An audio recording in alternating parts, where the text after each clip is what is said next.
Alright guys, we're here at the mechanic's shop. He's been working all week to get this done. We were supposed to have the tune done on Friday.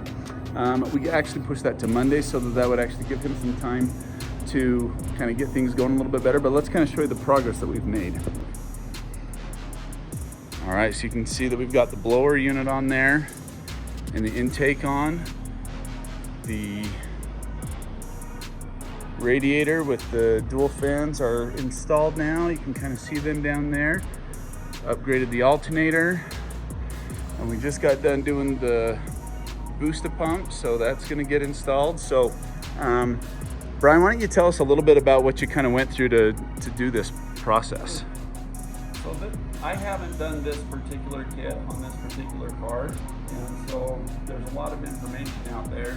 But you can swim in wrong information. A lot of the videos that I watched for setting up the backside of this, they had the bolts in the wrong place. And so I put the bolts in the wrong place too. And then I had to, put it in, take it out, put it in, take it out. So I've got a video that I'm gonna do about specifically how to set this up so you can put it on right the first time. Because this is polished aluminum, we had tape over everything. But I wanted to maintain the integrity of the polish that they put it on. So I didn't want to be on and off and on and off a lot. It's easy to get analysis paralysis because a lot of the information out there is incomplete or wrong. And the instructions for a lot of this stuff here is incomplete or wrong. Or there's extra stuff in the instructions that's a different car or it doesn't match. So one thing in the instructions that I did notice is like when you put in the oil cap, this is a really simple thing that goes to a hole in the thing and there's a barb there. This all came pre-assembled, and then previously there was this port here. You can't really see. The wires on this are just like super hard as a rock. They've got that, they're not ideal. Anyway, you cap this off, and I thought that where this went into the old boot that this would too, but it's just a clean air supply for the PC system, and it just goes in here, and there's a hole there, and it says there's a barb there, and everything else is in a baggie, but this was already installed. So my advice would be I've got some videos that I think are going to be helpful because I do this kind of stuff all the time, work on things. I have an idea for what people are looking for, but I would say take your stuff, lay it out on the ground, look at where it goes, and put it together from there. All of these pipes for the intercooler, they're not labeled for which one goes where as far as I could tell. Maybe it is. They got some had stickers, some didn't, and they just kind of said, but it doesn't say from, like if you order from a dealership, it'll say from intercooler to blow-off valve, or from Supercharger to blow-off valve the other way, or something like that. So laying it out's good. Looking at videos and seeing where people actually light it up and move across it slowly has more value. So I would do that. Any tips and tricks on doing the big 3 wiring kit for the alternator, or was that pretty self-explanatory?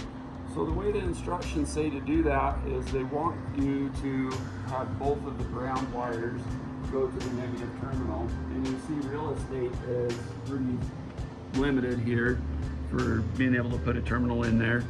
I did it a different way than the instructions said, because they said put one from the battery negative to the body ground, and then they said to do another one from the battery negative to the mounting bolts of the alternator. That would look terrible, and the best thing I would do is, like a lot of power lines are aluminum, and so we have all this aluminum structure running through here. So I tied both of them together on top of each other and torque that down such that you get good contact with this aluminum. And I've got the other one going to the ground here. So I basically put it on like a fork in the road here. One goes to the body ground, and then the other one goes up to the battery negative. And that way they kind of share the same circuit, but give the good ground that you need to get to here. The cables aren't long enough, it's not feasible, and if you were to attempt it, it would look bad. And how was it putting the radiator together and mounting the blower? How was that? Anything specific you want to mention about those? I did the blower first and then put the radiator in. I don't know if that's necessarily the right idea. I would recommend putting, let's see, where's the pipe? I think it's this one right here. this straight pipe goes to this one. And I would have put this on the output of the blower first and then put it in. But I didn't know because this is my first time through. You've got all kinds of interference with the power steering cooler and the sway bar. Mm-hmm. So that was probably what I would have done. And then last of all, let's talk a little bit about what you did with the booster pump, because that was kind of something that we wanted to make sure analysis paralysis on that. I sent you video after video after video, and we wanted to make sure that we just had everything right. So I print all the instructions off. I bought a binder and put them in, and so this is the instructions for most of the car. And like I say, some of this stuff is limited, and some of the pictures in here are from a different car. They're not from a Corvette. yeah. And then we did a lot of aftermarket parts. So even if it were the same, factory wise, you can't, it's not something where you can just hold onto the railing the whole time or hold somebody's hand through the whole thing. So, but the main takeaways from the boosted pump is these guys like Mustangs. Like there's all of these wire diagrams for Mustangs. There's one for a Camaro, and the basic bare bones of what you need to know about the boosted pump, if you have the wire harness with it, is that it basically just plugs in like this, and it gets very simple. But if this was funny too. It says, important, read this first. It's on page 16. How are you gonna read that first if it's page 16? Yeah. Thought that was hilarious, but there's just a lot of stuff like that. So here's your Camaro one. The wire color that we have, this is, all you need to know is the wire color that goes to the fuel pump, that gives it power. You've got feedback that tells the computer if it's on or not. But on this one, it's a gray wire. So the black wire is ground, the gray wire is the power wire. And the boosted pump, it basically, you just run it through it and it just steps up the voltage from 12 volts to 17.5. And then when you need it, it'll go up to, 21 volts, I believe. So, Where did we mount the sensor? Has that been mounted yet? No, not yet. I need to come up with something for that. If you're naturally aspirated, they use a different kind of a sensor than if it's forced induction. Whereas this is forced induction, you're not using vacuum, you're using boost. So it has to be somewhere, that pipe going down to the bottom, it has to be somewhere where it's being pressurized. It can't be just from vacuum. Okay. So for your blow-off valves, and the thing you got to know, like just core concepts, when you're wide open throttle, if the throttle's open, let's just show them for those that don't know. I'm sure most of you guys know this, but if back in the day we used to use vacuum to diagnose bad valves and all that kind of stuff, but this is your throttle, and on a gasoline engine, when this opens, you see in movies, Fast and Furious, all that kind of stuff, it opens or a blower or something. When you have restriction, you have the most vacuum. When it's wide open throttle, in shorthand we write WOT in all capital letters. You have no vacuum, or vacuum drops off. So when the throttle closes and vacuum increases, you're off the throttle, and then you want that vacuum to initiate your blow-off valve to open up and dump all that extra pressure. You don't want your car running away from you when you're letting off the gas. You're the one in control.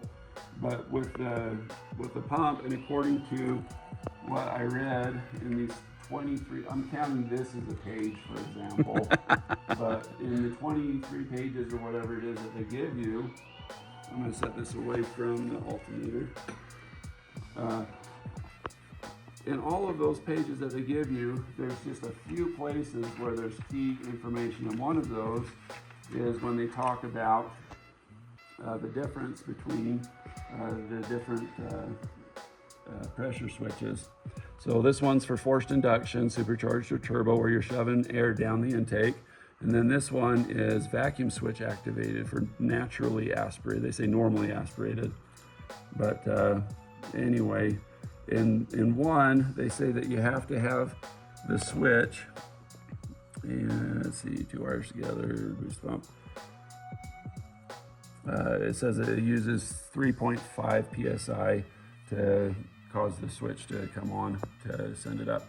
No, you don't want to have this running all of the time. There's a little thing that plugs into the side of it.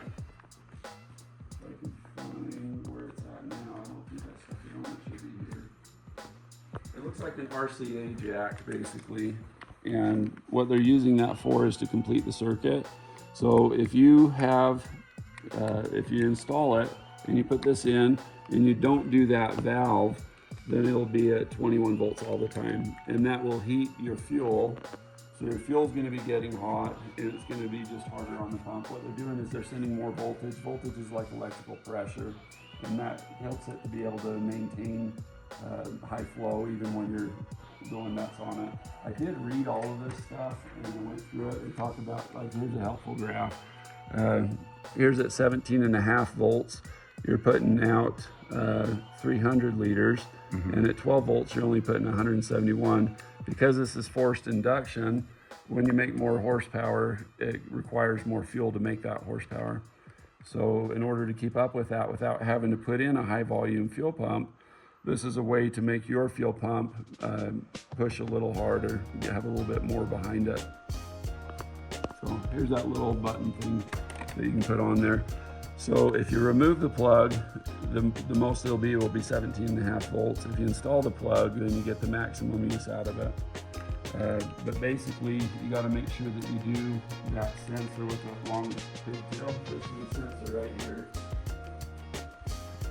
So, and they provide a short vacuum line. They don't want the vacuum line to be too long. In this case, it's going to be boost pressure, but you've got a couple little solderless connectors that you put on. It doesn't matter which one goes where.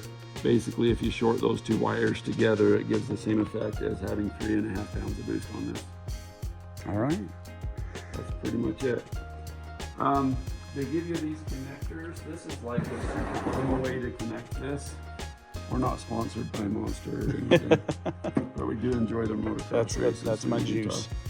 So there's a connector that's in line that looks like this. And so in order to accomplish having the fuse part be where power comes into it, and then the output being just a red wire going out, they give you these, and each one, like this goes in for the male and this one goes for the female. They're actually reversed inside internally. But you need to put these on the correct order so that power goes where it needs to. And then you got your little silicone things. But when you look at it, it looks like it's all plugged in. What you do is you unplug it, you put these on the booster pump, and then you plug that in line with the other one. I'll show you what that looks like. Yeah, let's go ahead and look at the booster pump real quick, and you can kind of go over what that was. So this is where your little RCA cable thing goes to get your 21 volts. And I mean, it seems complicated, but it's really simple. You got 2 red wires, 2 black wires. One of your black wires is your switch. They're just wrapped together. So this needs to go to that, and then it has to be somewhere where you've got charged air on the output side of the thing. This is power into the booster pump, and this is where you would solder on one of those connectors. And if you have that wire kit, I want to say the name right. It's Racetronics, which I would recommend you guys getting, because if we didn't have that, we'd have to splice into things, and I think is an absolute must. It's nice. I wouldn't say it's a must, but it's nice. It's probably a must. If you don't have a wire diagram or something, this would be real good. See, this is your ground wire, and then these are for fuel sending unit stuff. And then the gray wire is the one for the signal, the power to the pump. So I'm reusing the factory retainer here, the gray one, but it's got retainers on it. So these would be connected to each other, and they're opposite, just like on this. And when you get, where did it go? That's funny. So in this, there it is. So this is what we're going to be doing in line, is basically we've got a relay, and it triggers from a signal wire to the alternator. When the alternator is getting more voltage or more kick or whatever, it kicks this on to send more voltage to, or turns this on to amplify it so that you kick up the voltage. So you just need to make sure, in this case, this would be the one going to the fused side of this. So this one's going to get a connector that looks like this to plug here, and then this one is going to the pump. This is the output from the BAP or BAP, And so we put the female one that looks like this, so it would plug into there, so that it would go through this and kick up the voltage. Okay. It's that simple. There we go. 23 pages, and that's all you gotta freaking say. Holy smokes. Well, a lot of those are wire diagrams for Ford Mustangs. Apparently those guys are Ford Mustang people. well, anyways, guys, this is the progress that we've made so far, and it's coming along really good.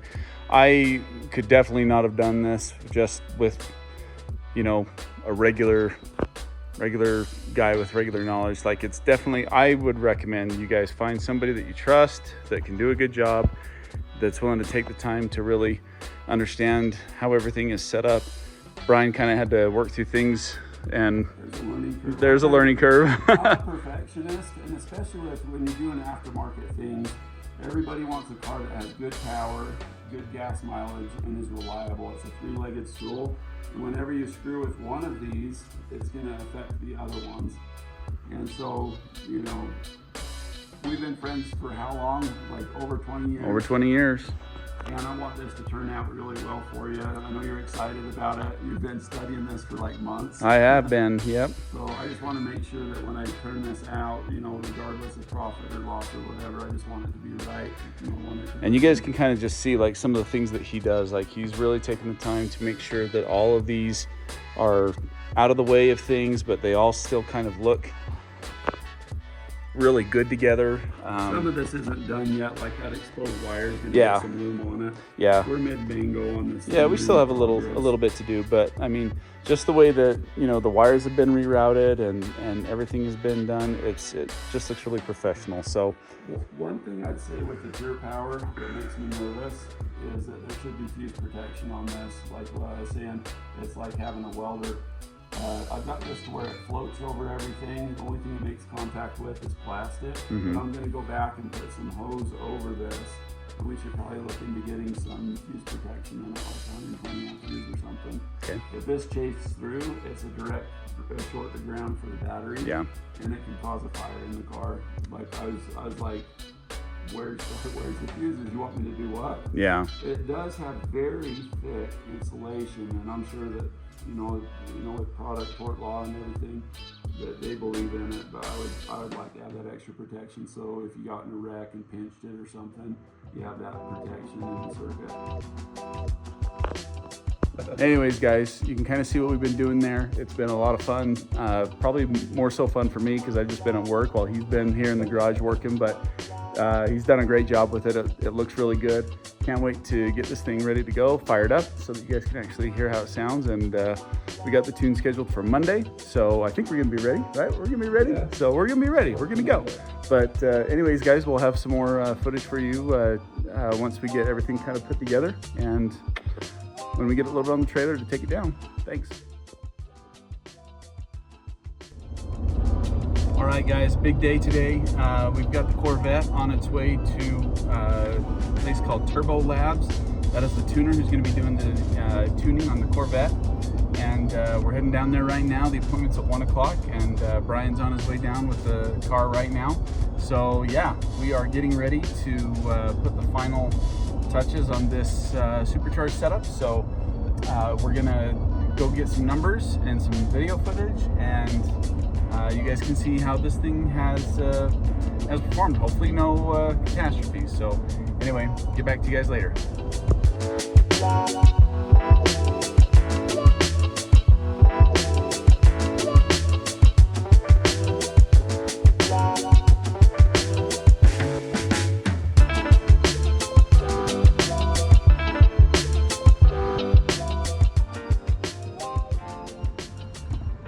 Here we are, guys, just pulling in.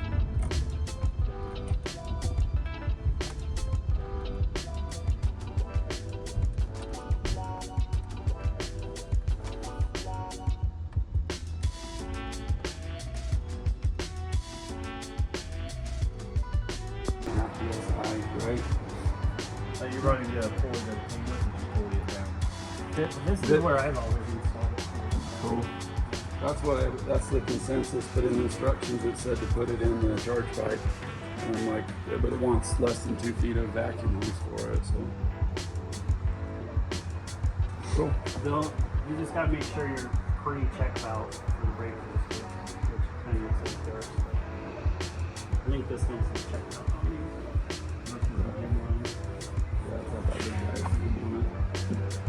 Thanks for being so flexible around the schedule too, Adam. I appreciate that. So Friday ended up being a really nasty day, so it kind of worked better to get it in today. So Yep.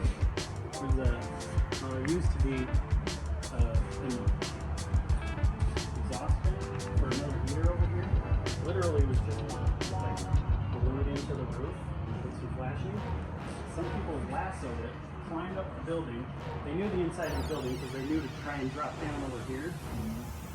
They climbed up on the roof, put a hole in the roof over there, and luckily the guy... Alright guys, so what we're going to do is we're going to take out this blow-off valve right here, and we are basically going to go with our dual blow-off setup. These guys are actually going to do this. So I have it all custom made, and they're going to cut it and re-weld it so that it's a little bit closer. And we're going to get that dual blow-off sound. Really excited about that.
There's that heavy lunch that he had for lunch. I don't. It's not even nosing over, so if you rev it higher, we can...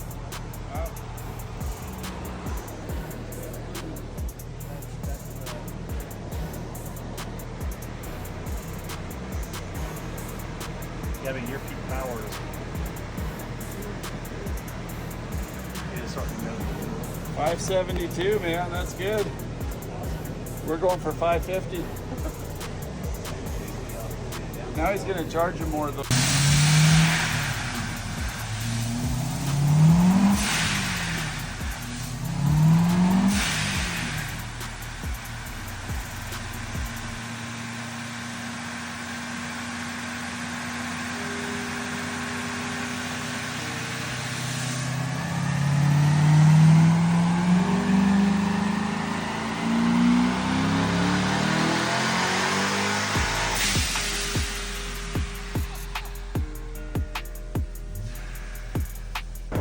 All right guys, so this is gonna be the last pull, and we're gonna see what it got.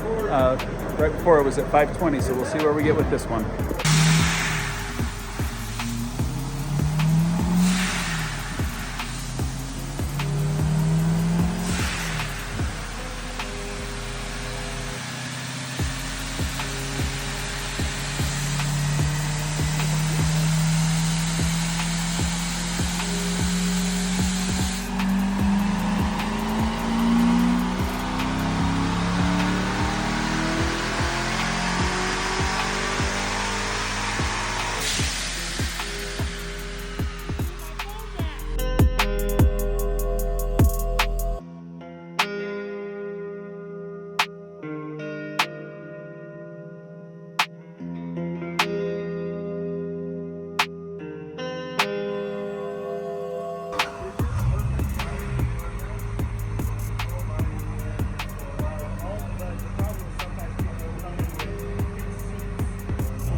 About right there.